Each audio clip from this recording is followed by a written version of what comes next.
During the first 2 decades of the 21st century, we witnessed some amazing events.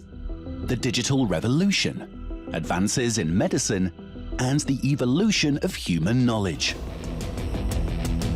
We've experienced changes in the ways we govern, in the way we relate to each other, and in how we face the future. People's decisions and actions have determined the course of humanity like never before. These are the events and people that have helped write the timeline of this century.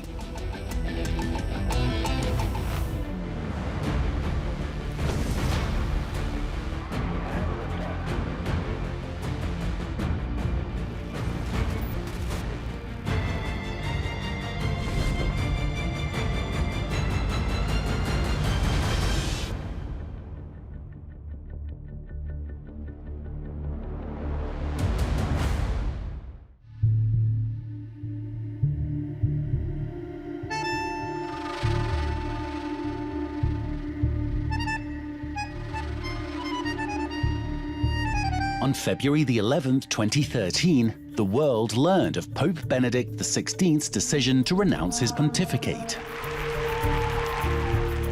The news that we have just received of the intention of our Holy Father, Pope Benedict XVI, to resign, effective the end of this month, the 28th of February, it came as an enormous surprise.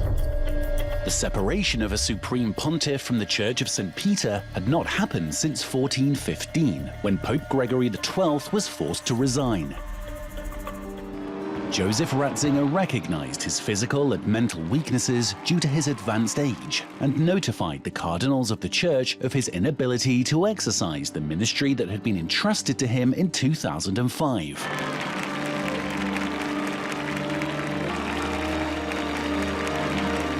On the 28th of February, in front of a crowd, Joseph Ratzinger said goodbye to his worshippers. Padre e Figlio e Spirito Santo. Grazie, buonanotte. Grazie a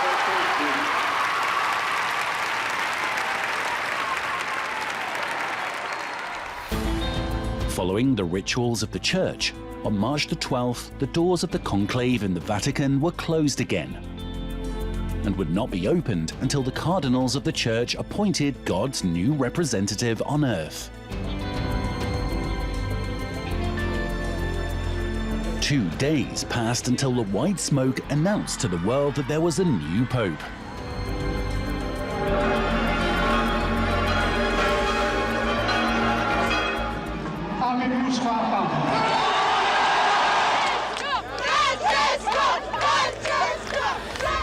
Jorge Mario Bergoglio from Argentina was given the responsibility of governing the destiny of the Catholic Church.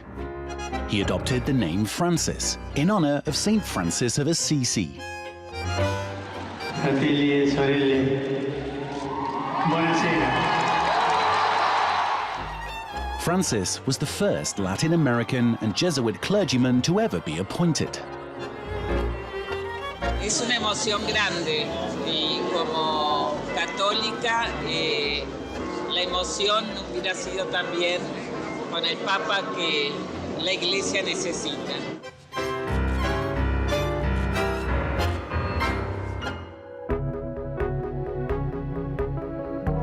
Criticized by some and loved by others, Pope Francis symbolizes an ideal of modernization within an institution that has barely changed in 2,000 years.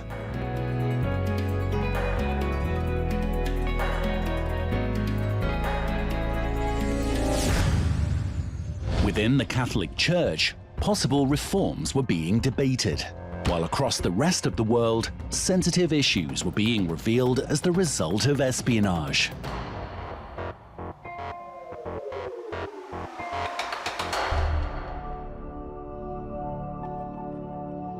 In June 2013, The Guardian and The Washington Post published information about a spy network led by the National Security Agency. The world was being watched. Edward Snowden, a former employee of the United States Central Intelligence Agency, had copied and leaked more than 1.7 million secret documents. In his reports, Snowden revealed the existence of a sophisticated computer program known as PRISM, designed to monitor conversations and access data and information from people around the world, including their allies.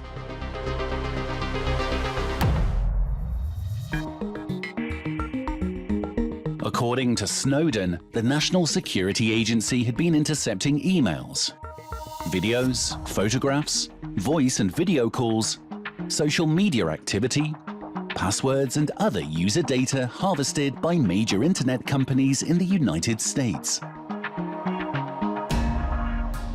The reports revealed the spy network had infiltrated technology companies such as Microsoft, Google via YouTube, Yahoo, Facebook, AOL, Apple, and Paltalk. It didn't take long for governments and heads of state to openly complain to the White House about the violation of citizens' privacy and the intrusion into each country's state affairs. The President of France, François Hollande, and the Chancellor of Germany, Angela Merkel, claimed that the alleged espionage was unacceptable. The government in Washington defended itself by arguing that it was used to combat terrorism. It also accused Snowden of spying and stealing government information. And he mentioned Eric Snowden, a traitor to the United States. If we can't understand the policies and programs of our government, we cannot grant our consent in regulating. In mid-2013, Russia granted him asylum, but forbade him to disclose any more information. After Snowden's leaks, the internet became a concern to governments. The international community demanded that the United States review the way its intelligence services operate. And all of us in the IC had a wake-up call after Snowden's treachery.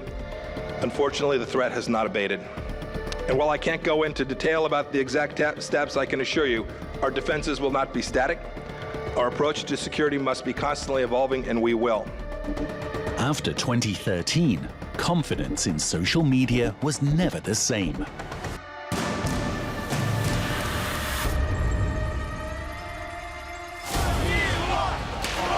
Whilst one person had the ability to change the way governments guard their secrets, thousands of people in another nation demonstrated the power of unity in the pursuit of justice and freedom.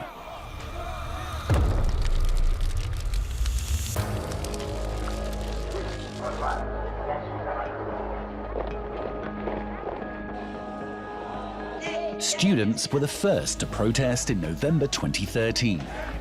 They demanded that President Viktor Yanukovych reverse his decision not to sign the agreement for Ukraine to join the European Union. If he signed, Ukraine risked making an enemy in its own backyard: Russia.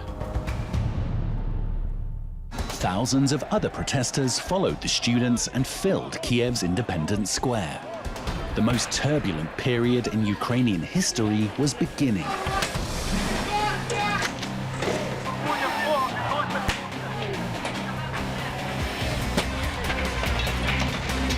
Even so, Yanukovych stood firm. He did not sign the agreement to join the European Union.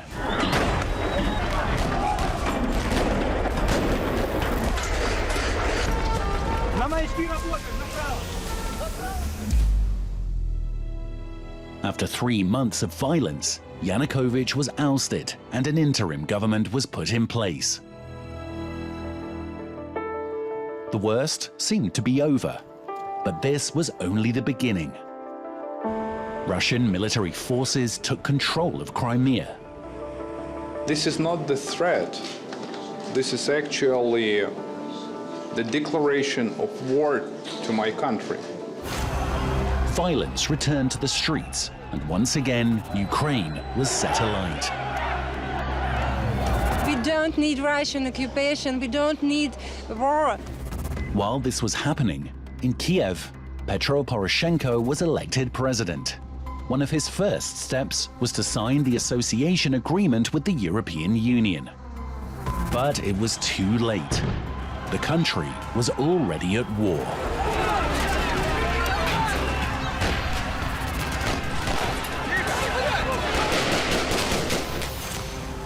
More death and destruction was heaped on the conflict when, on the 17th of July 2014, a Malaysia Airlines plane with 298 people on board was shot down by a missile over the Ukrainian-Russian border.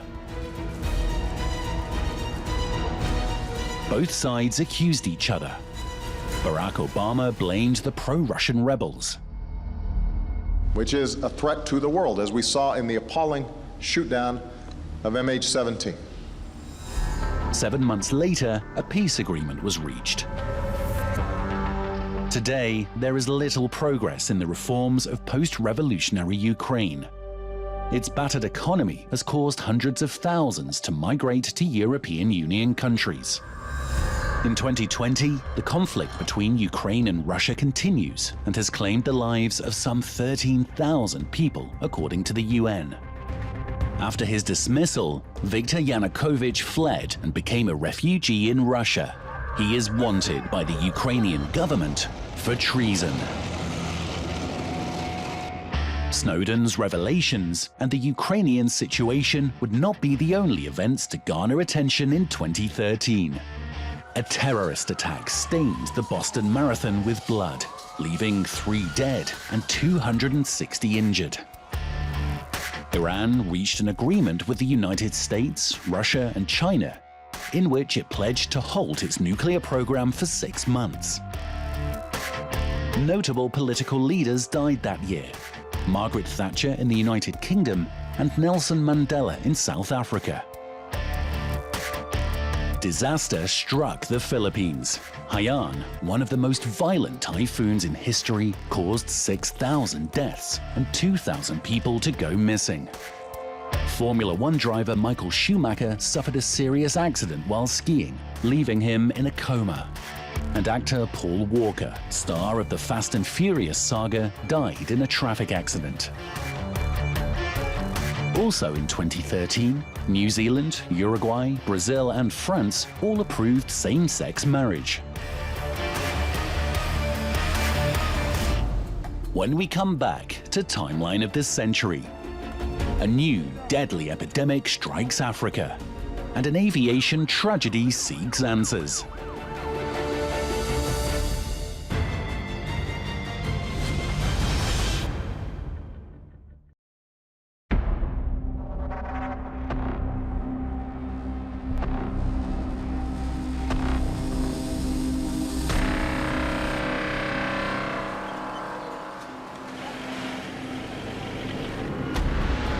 In 2014, part of the population of Guinea in West Africa began to suffer from high fevers, vomiting, diarrhea, and internal bleeding. Getting infected was a death sentence.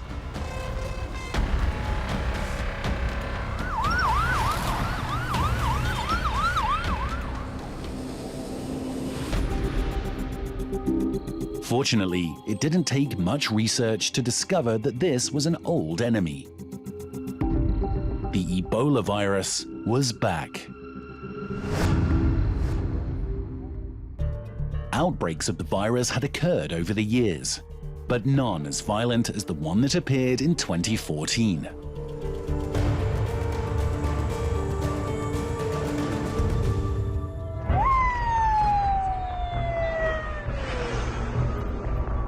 After the first reports, neighboring countries such as Sierra Leone, Liberia, Nigeria, Senegal, and Mali reported multiple cases. We are at a very critical moment in our response now. We need to sustain the response. We need to ensure more efficiency in collaboration in the response. The alerts that declared it a public health problem were activated too late. Ebola was already an out-of-control epidemic. We are seeing what we call a biosafety level 4 pathogen spreading unhindered in these countries. Nothing will stop that from spreading internationally. Travel bans won't stop it. Neither will anything else we do other than to stop it at its source.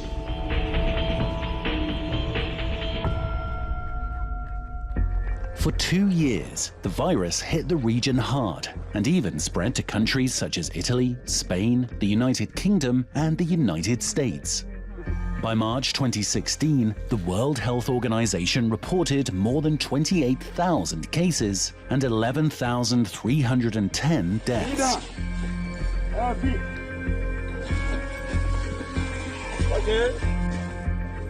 It was one of the most violent epidemics known to man. The World Health Organization and organizations like Doctors Without Borders continue to fight against the virus. In addition to the deaths, the epidemic deeply wounded tourism and the economy of the African continent. But the virus's most terrible legacy was fear. The international community is terrified of the possibility that a mutation of the virus could lead to another epidemic with numerous fatalities.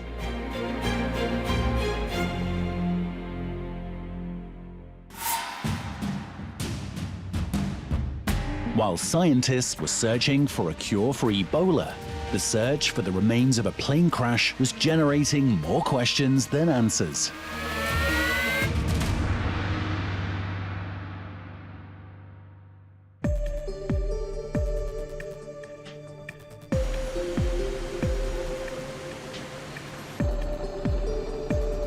The goodnight call from the captain of Malaysia Airlines Flight MH370 to the Kuala Lumpur control tower would be the last one ever made. Shortly after the call, the aircraft disappeared from radars. With 239 passengers and crew on board. The flight departed from Kuala Lumpur to Beijing on March the 8th, 2014. Most of the passengers were Chinese citizens, and the captain, Zahari Ahmad Shah, was one of the airline's most experienced pilots. About an hour after takeoff, there was no further sign of the plane.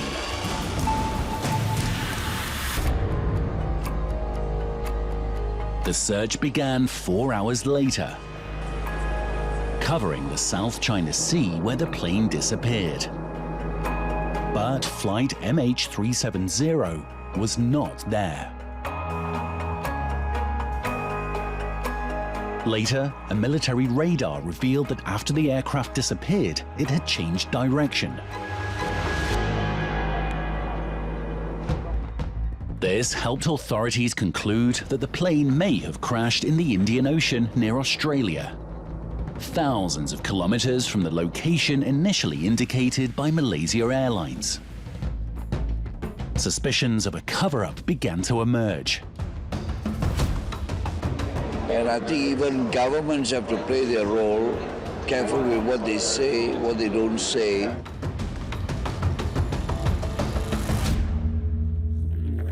Investigators concluded it was an intentional act. The suspect? Captain Zahari, who appears to have taken his own life. According to close friends, there's a possibility that Zahari had been suffering from depression. It was also discovered that he had been practicing a similar route to Flight 370 on a simulator before the crash.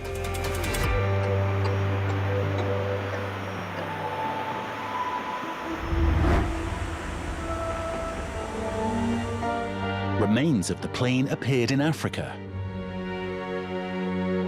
In July 2015, some remains were found off the coast of the island of Réunion, east of Madagascar. And at the end of February 2016, more were found off the coast of Mozambique.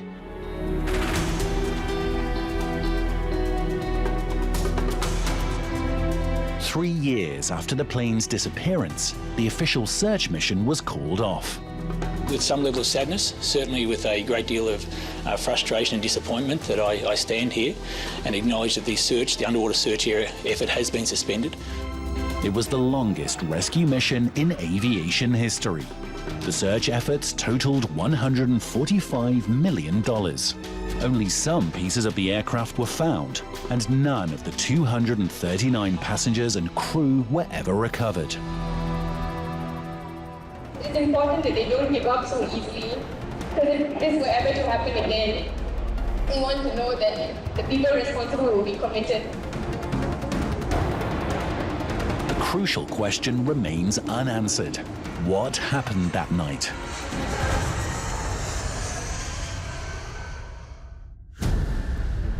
Other events that wrote the history of 2014. The murder of a young African-American man, Michael Brown, in Ferguson, Missouri, sparked a wave of anti-racism protests in the United States. In Nigeria, the terrorist group Boko Haram broke into a school and kidnapped 276 teenagers. Also in 2014, the world of literature mourned the death of Colombian Nobel Prize winner Gabriel Garcia Marquez. Pakistani Malala Yousafzai became the youngest person ever to win the Nobel Peace Prize for her activism for educational rights for girls at the age of 17. Germany beat Brazil 7-1 at home in the semi-final of the 2014 World Cup. This was the most painful defeat for the Brazilian national team since the Maracanazo in 1950. Upon return in Timeline of the Century, we'll meet a drug dealer who became a master of escape and discover how an unexpected royal resignation shook Spanish society.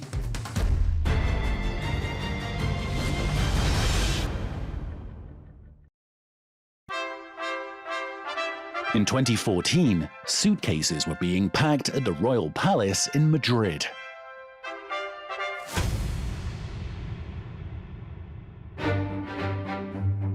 On June 2nd, 2014, Mariano Rajoy, head of the Spanish government, officially announced that King Juan Carlos I was making the difficult decision to abdicate the throne.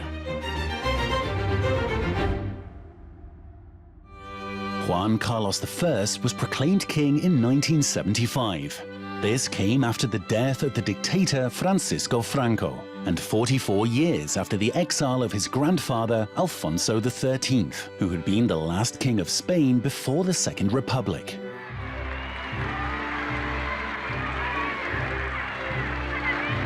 During his reign, Juan Carlos used his power to facilitate the transition to democracy. He renounced the powers inherited from the dictatorship and became a parliamentary monarch with symbolic powers. In 1981, he took a decisive stand against an attempted military coup, which sought to return the new democratic regime to the Franco model. His role in the Spanish transition to democracy, his support for European unity, and his contribution to diplomatic relations with various countries were widely recognized. But from 2011, the public image of the king and the Spanish royal house began to deteriorate due to accusations of corruption involving the king's youngest daughter, Princess Cristina, and her husband. For 3 years, the institution, the king, and his family were in the spotlight. The need for change was felt in Spanish society.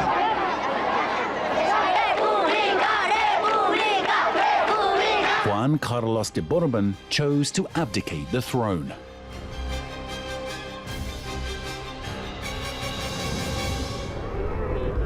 On the very day of his resignation, left-wing parties called for a referendum to abolish the monarchy and establish a republic.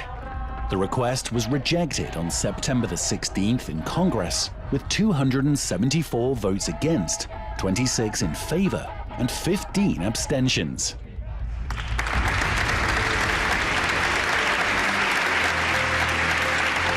On the 19th of June 2014, the Prince of Asturias, Felipe de Borbón, became king and head of the Spanish state. Juro desempeñar fielmente mis funciones, guardar y hacer guardar la Constitución y las leyes y respetar los derechos de los ciudadanos y de las comunidades autónomas. La monarquía en España va a cambiar inevitablemente porque ellos son distintos. Los dos nuevos reyes son distintos, muy distintos a los anteriores, con una educación distinta, un bagaje cultural distinto.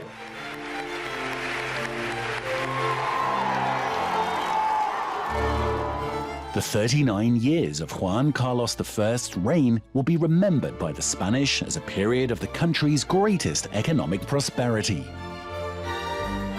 But his greatest legacy, and one that will remain in history, was his tireless work to defend the democracy that Spaniards enjoy today.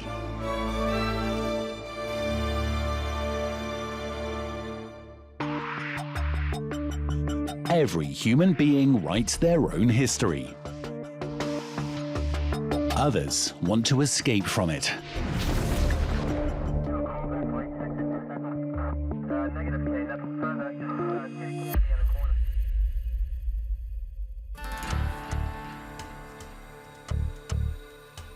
Films, series, and books. The numerous escapades of Joaquin El Chapo Guzman cemented his position in the Hall of Fame as one of the world's most wanted drug traffickers. El Chapo Guzman came from a poor Mexican family. To help his parents, he began growing marijuana and connecting with drug cartels. He was a member of the Guadalajara cartel and worked his way up through the organization to form his own criminal structure, the Sinaloa cartel. He became the main drug trafficker in the Aztec country. By then, he already knew how to escape prison. In 1993, he was arrested in Guatemala, extradited to Mexico, and sentenced to 20 years in the maximum security prison of Puente Grande in Jalisco. After 8 years, in 2001, he escaped. Guzman spent 13 years evading justice and expanding his drug trafficking network. He made it onto the list of the most powerful men in the world, according to Forbes magazine, as well as being on the US government's most wanted list.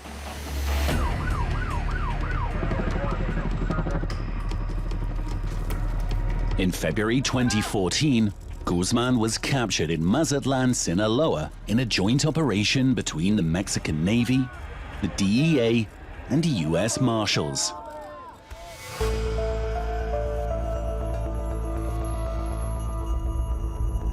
On July the 11th, 2015, he escaped again through a mile-long tunnel with artificial light, ventilation ducts, and a motorcycle adapted for his escape.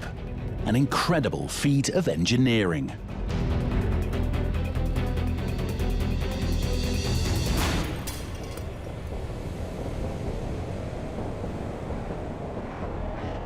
Se ofrece una recompensa de hasta 60 millones de pesos a quien o quienes proporcionen información útil, veraz y oportuna que auxilie eficientemente a la localización y detención de Joaquín Guzmán Loera. In January 2016, the president of Mexico, Enrique Peña Nieto, reported that Joaquín Guzmán had been captured. Again. Esta mañana, en el municipio de Los Mochis, Sinaloa, integrantes de las instituciones de seguridad del Gobierno de la República lograron detener a Joaquín Guzmán Loera. After almost a year of trials, El Chapo Guzman was extradited to the United States. And on July 17, 2019, he was sentenced to life in prison for drug trafficking, murder conspiracy, and money laundering. He was held at the Maximum Security Administrative Penitentiary in Florence, Colorado, known as the Alcatraz of the Rockies. To date, Guzman is the only person who has escaped from a maximum security prison in Mexico twice. Other events that wrote the history of 2015 were Mauricio Macri won the presidency in Argentina after 12 years of Kirchnerist governments. Bruce Jenner, a former Olympic athlete, told journalist Diane Sawyer that this would be their last interview as a man, as she revealed her identity as a transgender woman. And the United States legalized same-sex marriage. When we come back in Timeline of the Century, the advance of ISIL, one of the world's most dangerous terrorist groups, threatens the fragile peace of the Middle East.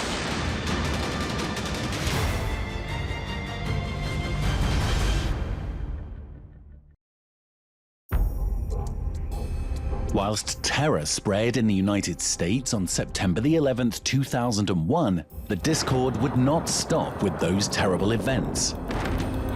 In the Middle East, a sinister group would soon begin to spread its roots.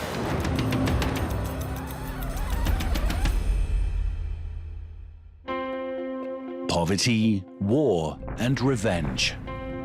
In the face of the Western response to September the 11th, 2001, and the weakening of Al-Qaeda in 2014, the Islamic State, ISIL, emerged in northern Iraq. The organization's leader, the late Abu Musab al-Zarqawi, had sought a civil war between the Sunnis and Shiites. He desired the establishment of a government ruled by a caliph, who, according to Muslim belief, is the successor and delegate of the Prophet Muhammad. ISIL used fear as a letter of introduction. Suicide attacks, decapitations, and mass murders illustrated their dark vision. In 2014, ISIL succeeded in gaining control of northern Iraq and eastern Syria.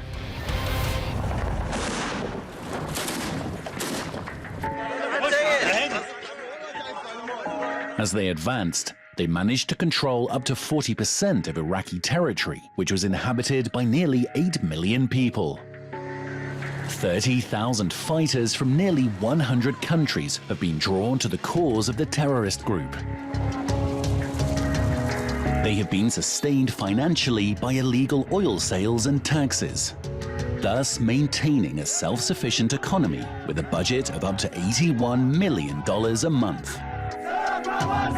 By 2014, ISIL stopped its expansion and declared a caliphate in the controlled territory. The following year, in 2015, a counter-offensive carried out by the Iraqi army under the tutelage of the American army began to succeed. ISIL began to lose territory.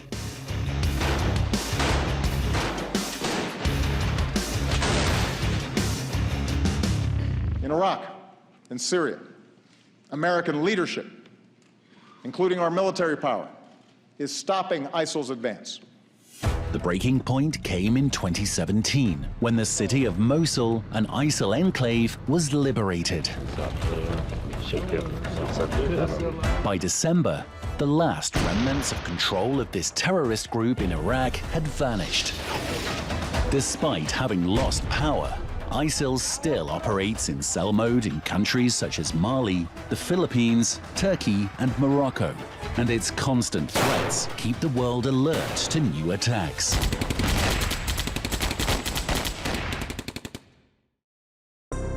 2015 also left us with other events that made headlines.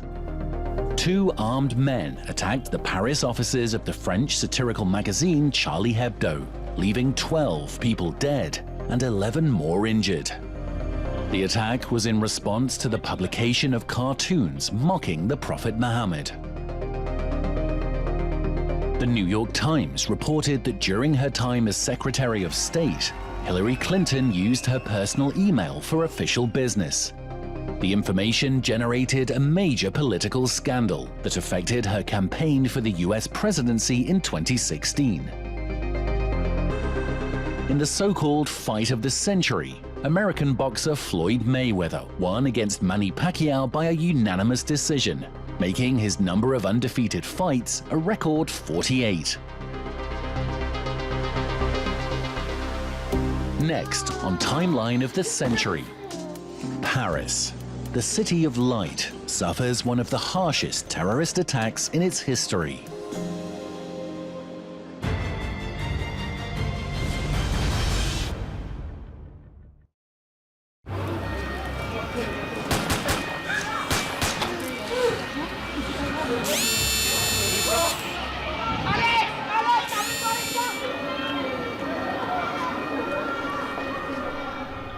They are coming from the exit of artists, and they didn't know what to do. I saw the bodies on the floor.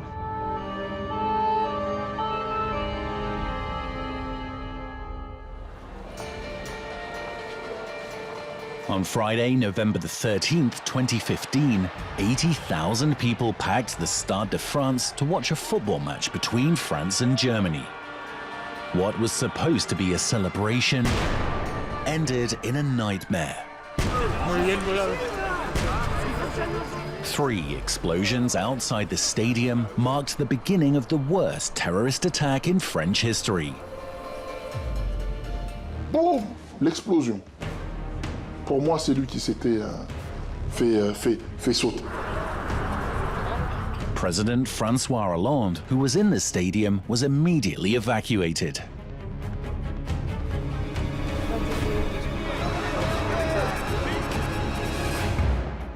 Almost at the same time, just kilometers away from the stadium at the Bataclan Theatre, at least 3 men entered a room, shot into the crowd, and held at least 100 people hostage for 3 hours.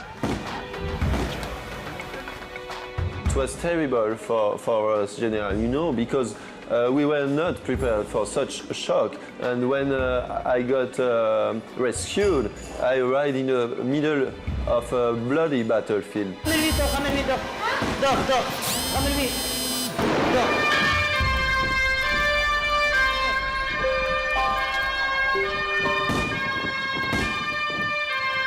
"90 people died that night in the Bataclan.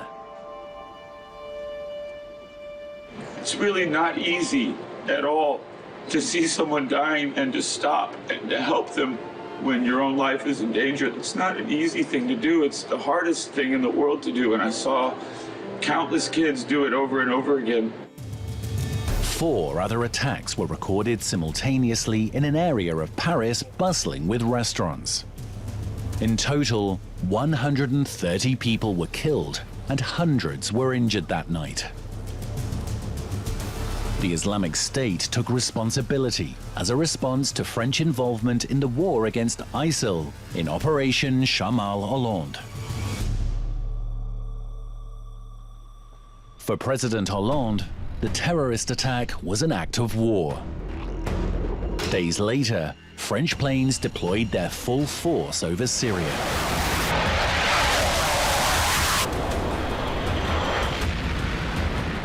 Meanwhile, in France, the alleged leader of the attacks was killed by the police. But it was too late. Fear had been sown forever into the lives of Parisians. These were not the only events of 2015 that shook the world. Hurricane Patricia, one of the strongest in history, hit the Mexican coast. In April of that year, Apple launched its first smartwatch. Joseph Blatter resigned from the FIFA presidency after a corruption scandal that involved the arrests of several football personalities. Upon return in Timeline of the Century, the dream of conquering and living on another planet is near.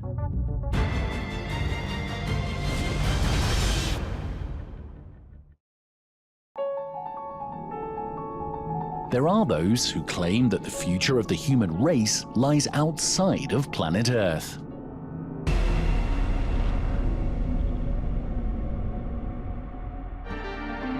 On September the 28th, 2015, NASA scientists announced that evidence of liquid water had been found on the surface of Mars. Finding a place where liquid water seeps across the surface of Mars, and presumably is underground as well, gives you a setting where life could exist. For decades, humans had questioned whether water on Mars would ever be found. Years of speculation had finally come to an end. The presence of poles, craters, riverbeds, canyons, and signs of erosion are almost unmistakable signs. In the new millennium, surface hydrogen and evidence of water vapor was detected.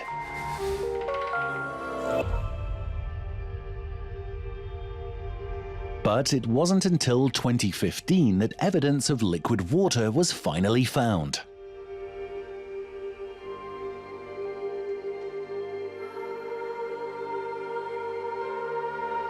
Five years previously, in 2010, some spots had been observed, appearing and disappearing with the seasons. Scientists called them reoccurring slope lineae. These spots were suspected of marking the location of liquid water. Hydrated minerals that require water to form were found. The theory suggests that the salt water that runs along the steep slopes during the warm months produces the marks. Then the water freezes during the colder seasons. Most of the flow runs underground, and a small part comes to the surface, forming the grooves. The findings support the idea that planet Mars has possible water activity, which changes with the seasons and perhaps has the necessary ingredients to support life. Mars really would have been quite a habitable planet for life to have existed. We know that there was once salty water there, and that kind of environment on Earth is the type of place where life can flourish. Research has continued, and the data is encouraging the world's space agencies to plan future missions to Mars in the next decade, in which they hope to include humans.